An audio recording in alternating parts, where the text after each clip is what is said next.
We were talking about this over at dinner, but your last gig in Asbury was 47? 1947. Yeah, so where'd you play? Convention Hall. Oh, man. It was Vaughn Monroe's band. Oh, okay. All right, so Vaughn Monroe, so what was that, a full big band then? 18-piece band. Oh, man. And 6 singers. 6 singers? Yeah. Oh, man. So that's crazy. So, I mean, I can't get over this, right? You basically played with everybody. You know, and I think I asked you this. Who's the first guy that comes to mind? Well, I always think of Frank Sinatra. Yeah? Yeah. So he really was as good as everybody said, huh? I like Benny Goodman, too. Yeah? I heard he's okay. He's pretty good. So, now, you're from Patterson, right? Right. Okay. Now, Patterson's changed a lot over the years. I went to school up there. So what was it like when you were there, and then what was it? Well, when we were going to Central High School, all the guys that like to play would go to Sandy's Brick Bar on Main and Market underneath Abelson's store. And who was playing there in those days was Joe Mooney. Great talented accordion player and singer. And he had a quartet.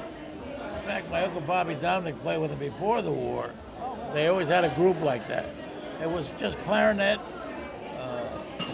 accordion, bass, and guitar. But we were thrilled. And then once in a while, Joe would invite us up to play with him, and he'd back you up like $1 million. You know? Yeah. Well, it's funny because that's how I got started playing with you. You had this gig in Glen Rock, and you invited me up to play one night, and I was scared to death.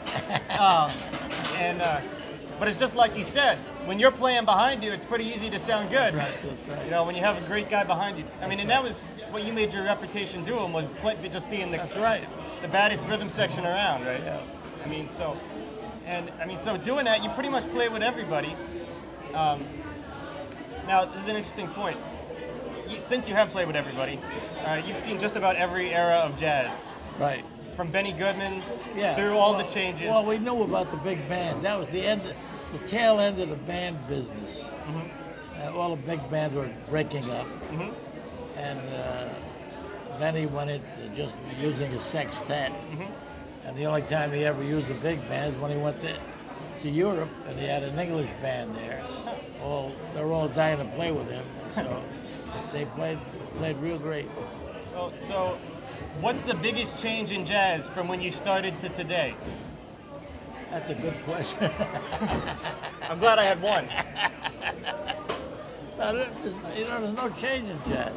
You either play it or you don't play it. Yeah? Well, what about the listeners? Because it seems like a lot of people listened to it back in the day, but it's not as popular anymore. That's their fault. Yeah. Okay. Yeah, and I think that's, but I think it's something real important that I think if they were exposed to it again and being able to hear guys like you, you're one of the last guys from that era, and I don't think it's a mistake that whenever people hear you, you say, jazz is pretty cool. So, you mentioned the war, okay, and somebody like me, it's hard to understand just exactly what that did. Well, I was 18 and I got drafted out of Vaughn Monroe's band, so I cried a lot when I left that band. Yeah? Because I was with him already a couple of months. Was he your first gig? I was 17. Yeah. And you're 25 now, correct? 88. Oh, man. But anyway, I went to the Army, and I ended up doing all kinds of infantry things. Firing a rifle, making amphibious landings in California. Oh, wow. And we had special 16 weeks of infantry training to be able to do any one of the 12 men in a squad. Oh, wow. So you had to fire a certain rifle if you were a scout, and then later on you might have to shoot a 30 caliber, or they had a BAR, which was an automatic rifle with a lot of bullets in it. Did you still get to listen to music in the Army? We had what they called V-discs. Oh yeah, victory discs, right? And they were the best. They were all made by the big bands for the troops. That's great. And now, when you got home, you went right back into the big band thing? A week later. Oh, it took a week, huh? But you know, on the way home, we stopped at a res camp to stay over. He couldn't make the trip in one day. Right. From Austria to La Havre. And we stopped at this camp, and who did I hear? It was the Nat Cole Trio playing Paper Moon. I said, holy smokes, that is the best thing I ever heard. And the first thing I bought when I got back to New York was Nat Cole. Oh, man. Playing, you know the record I'm talking about? Oh, Paper Moon? Are you kidding me? I'd sing it, but they'd turn off the cameras. So now I have one more question just to ask. Now, you said your first gig was when you were 17, and you're still kicking strong. I remember the first time I called you to ask if I could take a lesson, you said, I'm in Switzerland for the week. Can you call me when I get back? So you've been playing for about 80 years. Right. Now, if you add up everybody else's age that's in the band tonight, I think you get 72. I'm 23, bass player's 26, and the drummer's 23. Why do you still play, and more importantly, man, why do you still play with guys like us? Because, I mean, for us, it's amazing, and it's... You're carrying the torch the way we did. You're carrying the torch, keeping everything alive. I hope. We play the same tunes. Yeah. Well, and I think it's important that people realize that jazz is alive, right? Especially in a place like Asbury Park. Would you agree with that? That's right.